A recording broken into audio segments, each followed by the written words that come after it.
నమస్తే, నేను Kittu. Welcome to BRK news. Pastor Praveen Pagadala గారి కేసు చూసుకుంటే అది మర్డరా లేకపోతే యాక్సిడెంటా అని ఇంకా నిర్ధారణ అవ్వలేదు. అసలు ఇది మర్డర్ చేశారని ఒక వర్గం వాళ్ళు మాట్లాడుతున్నారు. లేదు, అసలు ఇది మర్డరా లేకపోతే యాక్సిడెంటా, దీని గురించి మాట్లాడదాం. కొంతమంది ఒక మతం వాళ్ళు చేశారని చెప్పేసి, కొంతమంది ఇంకో మతం వాళ్ళు చేశారని, కాదు ఇంకొకరు చేశారని, ఇలా అనేక మలుపులు అయితే తిరుగుతున్న నేపథ్యంలో దీని గురించి మనతో మాట్లాడేందుకు అడ్వకేట్ మాలతి గారు ఉన్నారు. వారితో మాట్లాడదాం. Hello ma'am. హలో. ఇప్పుడు ప్రవీణ్ పగడాల గారి కేసు చూసుకుంటే సంచలనంగా మారింది రెండు తెలుగు రాష్ట్రాల్లో. సో ముస్లిమ్స్, క్రిస్టియన్స్కి సంబంధించిన కొంతమంది వెళ్ళి కొంచెం ధర్నాల్లాగా మీడియా ముందుకొచ్చి ఇక్కడ జరిగింది యాక్సిడెంట్ కాదు, ఇక్కడ జరిగింది హత్య, అండ్ దీన్ని యాక్సిడెంట్గా చూపించడానికి సాక్ష్యాధారాలను కూడా తారుమారు చేస్తున్నారని కొంతమంది పాస్టర్లు కానీ, కొంతమంది ముస్లిం కమ్యూనిటీకి సంబంధించిన వ్యక్తులు కానీ అక్కడికి వెళ్ళి మీడియా ముందుకొచ్చి చెప్పిన నేపథ్యం చూస్తున్నాం మనం. సో అసలు ఓవరాల్గా చూసుకుంటే ఇది యాజ్ ఎ అడ్వకేట్గా మీకేమనిపిస్తుంది? ఇది ఒక హత్యలా అనిపిస్తుందా లేకపోతే యాక్సిడెంట్లా అనిపిస్తుంది? యాక్చువల్లీ ఇప్పుడు ఈ పర్టికులర్ ఇన్సిడెంట్లో 2 యాంగిల్స్ చూడొచ్చు. ఓకే, యాక్సిడెంట్ అనే యాంగిల్లో చూడొచ్చు, లేకపోతే సస్పీషియస్ డెత్ అంటే మర్డర్ అయి ఉండొచ్చు అని చెప్పేసి. సో ఈ ఇన్సిడెంట్లో చూస్తే ఏంటంటే యాక్సిడెంట్ కంటే కూడా ఎక్కువ మర్డర్ లాగా అనిపిస్తుంది. ఎందుకంటే అక్కడ క్రైమ్ సీన్ చూస్తే, సో ఇన్సిడెంట్ చూస్తే ఏంటంటే చాలా అనుమానాస్పదంగా ఉంది. ఇప్పుడు క్రైమ్ ఇన్సిడెంట్లో ఏంటంటే ఒక చెక్క దొరికిందంట, అంటే ఒక వుడ్ లాంటిది ఆయన బాడీ పక్కకి ఇట్లా పడేసింది అని వార్త వచ్చింది, అంటే ఇన్వెస్టిగేషన్ తెలిసింది. ఆ చెక్కకి మొత్తం కూడా బ్లడ్ స్టెయిన్ ఉంది, బ్లడ్ అంటుకొని ఉంది. ఒకవేళ యాక్సిడెంట్ అయి ఉంటే ఆ చెక్క మీద రక్తం ఎట్లా పడింది? అండ్ బాడీ మొత్తం చూస్తే బాడీ మొత్తం ఇంజురీస్ లేవు, ఓన్లీ ఫేస్ మట్టుకుంటే కింద పార్ట్ ఆఫ్ ఫేస్ మాత్రమే బ్లడ్ స్టెయిన్ అయి ఉంది అండ్ ఇక్కడ మొత్తం పగిలినట్టుంది. సో ఒకవేళ యాక్సిడెంట్ అయి ఉంటే అదొక్క పార్ట్ ఎందుకు మాత్రమే బ్లడ్ ఉంది అండ్ హోల్ బాడీలో ఎందుకు లేవు? అండ్ కాజ్ ఆఫ్ డెత్ ఏంటి, ఎలా చనిపోయాడు? బాడీని మీరు చూస్తే, అంటే పిక్చర్స్ చూస్తే ఏంటంటే ఆయన బాడీ మీద బైక్ పడేసింది అండ్ 3 సీసీటీవీ కెమెరా ఫుటేజెస్ దొరికినాయంట. అందులో ఆ సీసీటీవీ ఫుటేజ్ వాటి ఏంటంటే, ఫస్ట్ ఒకటి ఆయన పెట్రోల్ కొట్టించేటప్పుడు మళ్ళీ వెళ్తుంటే రోడ్డు మీద అలాంటి కొన్ని ఫుటేజెస్ దొరికినాయి. ఫుటేజ్లో ఏం దొరికిందంటే సడన్గా ఒక బస్సు ఇట్లా వెళ్ళిపోయినట్టు, మట్టి మొత్తం ఇట్లా పడినట్టు, అంటే సడన్గా 10 సెకండ్స్లో మట్టి మొత్తం ఇట్లా పడినట్టు. బట్ ఆ సీసీటీవీ ఫుటేజ్లో ఏది కనబడలేదు, ఓన్లీ ఒక బస్సు ఇట్లా ఇసుక చల్లినట్టు ఇట్లా పడినట్టు కనిపించింది అంతే. అండ్ ఎక్కడైతే ఈ ఫుటేజ్ దొరికిందో అక్కడే బాడీ దొరికింది, అంటే ఒక 10 అడుగుల కింద బాడీ దొరికింది. అక్కడ ఏంటంటే నైట్ అంతా బాడీ అలానే పడి ఉంది, నెక్స్ట్ డే వరకు కూడా ఎవరు చూడలేదు. నెక్స్ట్ డే మార్నింగ్ మాత్రం బాడీ దొరికిపోయింది. బట్ అంటే అక్కడ ప్లేస్ కూడా ఎట్లాంటిదంటే ఎవ్వరు మనుషులు ఉండే ప్లేస్ కాదు, అంటే ఓన్లీ హైవే కాబట్టి only lorries, buses, heavy vehicles పోతూ ఉంటాయి. సో అట్లాంటి ప్లేస్లో ఎవరు చూసే అవకాశం లేదు. నెక్స్ట్ డే మార్నింగ్ వేరే అక్కడ పబ్లిక్ చూసి బయటికి చెప్పడం జరిగింది. సో అదొకటి. ఇంకోటి ఏంటంటే ఈ రీజన్స్ ఇప్పుడు మర్డర్లో మెయిన్ చూసేది ఏంటంటే as per section 302 of IPC ఏం చెప్తుందంటే, ఏదైనా మర్డర్ చేసేటప్పుడు మోటివ్ చూస్తారు.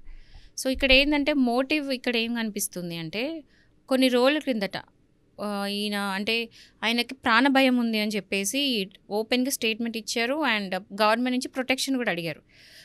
ఏంటంటే షమీ అని ఒక పర్సన్ నుంచి, అంటే ఒక ముస్లిం నుండి ఆయనకి థ్రెట్ ఉంది. ఎందుకంటే ఆయన ముస్లిం కమ్యూనిటీ గురించి, అంటే వాళ్ళ కస్టమ్స్ గురించి అగెయిన్స్ట్గా మాట్లాడారు అని చెప్పేసి బెదిరింపు కాల్స్ వచ్చినాయి, చంపేస్తా అని చెప్పి అన్నారంట. సో అలాంటి బెదిరింపు థ్రెట్ ఉందని చెప్పేసి గవర్నమెంట్ నుంచి ప్రొటెక్షన్ అడిగినా కూడా గవర్నమెంట్ ఎలాంటి యాక్షన్ తీసుకోలేదు. ఆ ఇన్సిడెంట్ అయిన కొన్ని రోజులకే ఇది జరిగింది. సో ఈ రీజన్స్ అనేది కనిపిస్తుంది కాబట్టి మేబీ ఆ సస్పీషియస్ డెత్ అని అనుకుంటున్నాను. సో ఒకవేళ యాక్సిడెంట్ అయితే అది నార్మల్ యాక్సిడెంట్ కేసు కింద పోతుంది. బట్ ఒకవేళ ఇలా ఈ క్లూస్ తీసుకొని కనుక పోలీస్ ఇన్వెస్టిగేషన్ స్టార్ట్ చేస్తే సెక్షన్ 174 ఆఫ్ సిఆర్పిసి బట్టి ఏంటంటే డెత్ అండర్ సస్పీషియస్ సర్కమ్స్టాన్సెస్, అంటే ఒకవేళ ఒక పర్సన్ ఎవరైనా చనిపోతే అది సస్పీషియస్గా ఉంది, అంటే అనుమానాస్పదంగా చనిపోయి ఉంటే కనుక ఆ సెక్షన్ కింద ఫైల్ అవుతుంది కేసు అండ్ ఇన్వెస్టిగేషన్ అనేది ఇక్కడ స్టార్ట్ అవుతుంది. సో పోలీసులు ఇన్వెస్టిగేట్ చేసిన తర్వాత ఎఫ్ఐఆర్ తయారు చేసి కోర్టుకి ఏం సబ్మిట్ చేస్తారు, యాక్సిడెంట్ అంటే యాక్సిడెంట్ లాగా, సస్పీషియస్ డెత్ అంటే సస్పీషియస్ డెత్ లాగా వీళ్ళు ఇన్వెస్టిగేషన్ రిపోర్ట్ అనేది కోర్టుకి ఫైల్ చేయడం జరుగుతుంది. దాన్ని బట్టి ఫర్దర్ ప్రొసీడింగ్స్ ఎట్లుంటాయి అనేది తర్వాత చూసుకోవాలి. ఇంకోటి, ఇప్పుడు యూజువల్గా ఎవరైనా అంటే హైవే నుంచి వెళ్తున్నారు, ఈయన రాజమండ్రి నుంచి హైదరాబాద్కి వస్తున్నారు అని అంటే ప్రాథమిక రిపోర్ట్ ఉంటారు కదా, దాంట్లో తెలిసింది. సో ఆయన అక్కడ నుంచి ఇక్కడికి వస్తున్నప్పుడు ఒక హాఫ్ హెల్మెట్ వేసుకొని ఉన్నారు. అంటే ఫుల్ హెల్మెట్ కాకుండా హాఫ్ ఫేస్ కవర్డ్ హెల్మెట్స్ ఉంటాయి కదా, ఆ హెల్మెట్ వేసుకొని ఉన్నారంట. అండ్ బైక్కి హెడ్ లైట్స్ లేవు. ఏ పర్సన్ కూడా హైవే మీద పోయేటప్పుడు కనీసం హెడ్ లైట్స్ చెక్ చేసుకుంటారు, కానీ లైట్స్ లేకుండా కేవలం ఇండికేటర్తో నడిపించుకుంటూ వచ్చారంట. సో ఇది ఒకటి కూడా మనం అంటే ఇది మనం కన్సిడర్ చేయాలి. మరి హెడ్ లైట్స్ లేకుండా ఇండికేటర్ వేసుకుంటా నడుపుకుంటూ రావడం ఒకటి. ఒకవేళ హెల్మెట్ వేసుకొని ఉంటే హెల్మెట్ అనేది ప్రొటెక్ట్ చేస్తుంది అంటే యాక్సిడెంట్ అయినప్పుడు. అది కాకుండా ఈ తలకి ఏం దెబ్బ తాకుండా, తలపాటు ఏం లేకుండా ఇక్కడ మాత్రమే ఈ రైట్ సైడ్ మాత్రమే ఇక్కడ చాలా పెద్ద ఇంజ్యూరీ అయినట్టు కనిపిస్తుంది పిక్చర్స్లో చూస్తే. సో ఇది ఒకటి ఏంటంటే కొంచెం సస్పీషియస్గా ఉంది. ఇలా చాలా అంటే ఎన్నో సస్పీషియస్ థింగ్స్ ఉన్నాయి. కాబట్టి ఏదైనా బస్సు వచ్చి బైక్ను గుద్దితే బైక్ ఒక పక్క, మనిషి ఒక పక్క పడతారు మాక్సిమం మనం చూసే కేసెస్లో అయితే. బట్ అక్కడ ఏంటంటే బాడీ మీద బైక్ పడేసింది. అలా ఎవ్వరు అలా జరగదు. అంటే మనం ఫిజిక్స్ చూస్తే యూజువల్గా బైక్ మీద ఇట్లా యాక్సిడెంట్ పోతూ ఉన్నప్పుడు ఏదన్నా వచ్చి గుద్దినా లేదా సడన్గా వీళ్ళు దేనికన్నా గుద్దుకొని పడితేనే కదా పడేవాళ్ళు, అలానే పడతారు. సో అలా ఉన్నప్పుడు బాడీ ఒక దగ్గర పడుతుంది, బైక్ ఇంకో దగ్గర పడుతుంది యూజువల్గా as per physics. So but ఏంటంటే ఇక్కడ అట్లా లేదు. అంటే ఆయన పడిన చోటనే ఆయన పడి ఉన్నాడు, ఆయన మీద బైక్ పడి ఉంది. సో ఇది ఇల్లాజికల్గా ఉంది, లాజిక్కి అందని విధంగా ఉంది. సో ఇదొక పాయింట్ కూడా కన్సిడర్ చేసుకొని ఏంటంటే ఇది సస్పిషియస్ డెత్ అని చెప్పేసి నేను అనుకుంటున్నాను. అక్కడున్న పాస్టర్స్ కానీ నిన్న కేపాల్ గారు మాట్లాడినప్పుడు కానీ కూటమి ప్రభుత్వం వచ్చిన తర్వాత ఇలాంటివి ఎక్కువ జరుగుతున్నాయి. అంటే పాస్టర్స్ మీద దాడులు కానీ, ముస్లిం కమ్యూనిటీ మీద దాడులు కానీ ఎక్కువ జరుగుతున్నాయి. వీళ్ళందరికీ ప్రాణహాని ఉందని కూడా కేపాల్ గారు చెప్తున్నారు. అండ్ ఆయన అన్న ఒక విషయం ఏంటంటే కేపాల్ గారు ఇది కంపల్సరీ మర్డరే, కానీ మీరు మర్డర్లా కాకుండా దీన్ని ఒక యాక్సిడెంట్లా క్రియేట్ చేయడం చూస్తున్నారు, ఇలా చేయకండి అని ఒక ఓపెన్ స్టేట్మెంట్ ఇచ్చారు. సో దీన్ని ఏమంటారు? సో ప్రవీణ్ పగడాల కేసుకి వస్తే ఏంటంటే పాస్ట్లో సో చాలా వ్యాఖ్యలు చేశాడు. ఏంటంటే చాలా మతాల గురించి, ఎస్పెషల్లీ ముస్లిమ్స్ ఏవైతే వాళ్ళ కస్టమ్స్ ఉంటాయో వాటి గురించి చాలా మాట్లాడాడు. అది కాకుండా ఈవెన్ వాళ్ళతో ఉన్న వేరే పాస్టర్స్ గురించి కూడా అగెన్స్ట్గా మాట్లాడినాడు. అంటే వాళ్ళ కమ్యూనిటీలో ఉన్న దాంట్లో కూడా వాళ్ళకి అగెన్స్ట్గా మాట్లాడినప్పుడు ఇంటర్నల్ కూడా శత్రుత ఉందన్నట్టే. అండ్ ముస్లిమ్స్ గురించి మాట్లాడినప్పుడు కాబట్టి అక్కడి నుంచి కూడా ఈవెన్ అగెన్స్ట్ ఉన్నట్టే.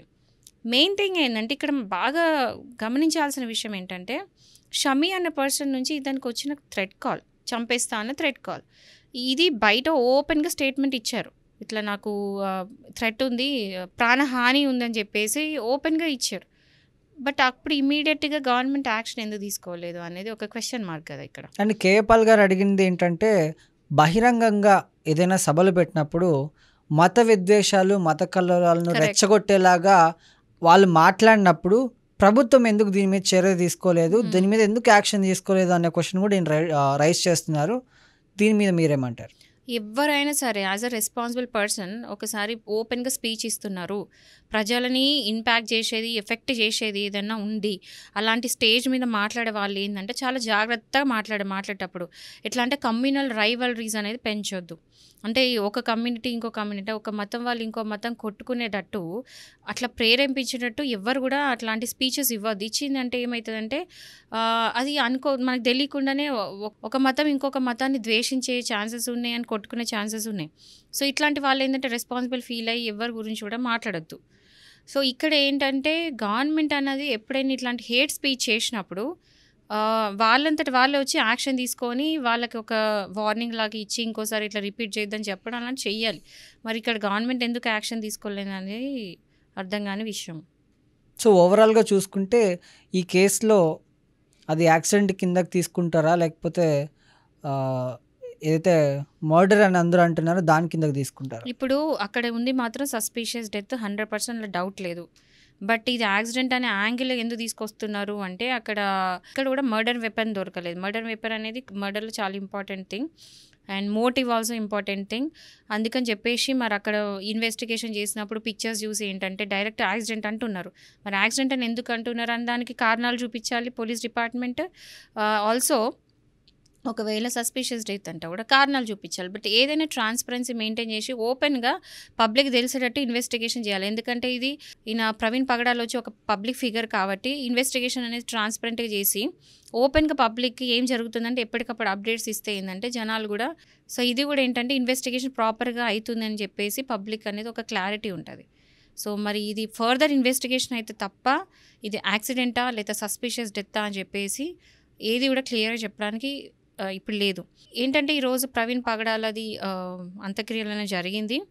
సో పోస్ట్ మార్టం రిపోర్ట్ వచ్చాక దాన్ని బట్టి అండ్ అక్కడ క్రైమ్ సీన్ బట్టి ఫర్దర్ ఇన్వెస్టిగేషన్ రిపోర్ట్ బట్టి దాన్ని బట్టి మనము ఇది ఏ కోణంలోకి వెళ్తుంది, అది యాక్సిడెంటా సస్పిషియస్ డెత్తా అనేది తెలుస్తుంది మనకి. సో ఇక్కడ ఏంటంటే పోలీస్ డిపార్ట్మెంట్ నుంచి ఎస్పీ కిషోర్ గారు ఒక స్టేట్మెంట్ ఇచ్చారు. అంటే ఇది యాక్సిడెంట్ అయి ఉంటుందని చెప్పేసి స్టేట్మెంట్ ఇచ్చారు.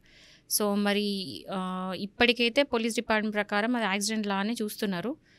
మరి మనం ఇప్పుడు అంటే వాళ్ళ వర్గం వాళ్ళు ఓపెన్గా వచ్చి లేదు ఇది యాక్సిడెంట్ కాదు, ఖచ్చితంగా మర్డర్ అని చెప్పేసి ఈ ఇన్సిడెంట్స్ గురించి మాట్లాడుతున్నారు. ఇది థ్రెడ్ కాల్ గురించి కానీ లేదా బాడీ పక్క దొరికిన చెక్క గురించి, బాడీ మీద బైక్ పడడం, ఇలాంటి కొన్ని చూపించి ఇది ఖచ్చితంగా యాక్సిడెంట్ కాదు మర్డర్ అని చెప్పడానికి వీళ్ళు వచ్చి చెప్తున్నారు. కాబట్టి 2 యాంగిల్స్లో ఇది పోతుంది. కాబట్టి నెక్స్ట్ అంటే వాళ్ళు ఇచ్చే రిపోర్ట్ బట్టి అప్పుడు మనం చూడొచ్చు. Okay ma'am, thank you.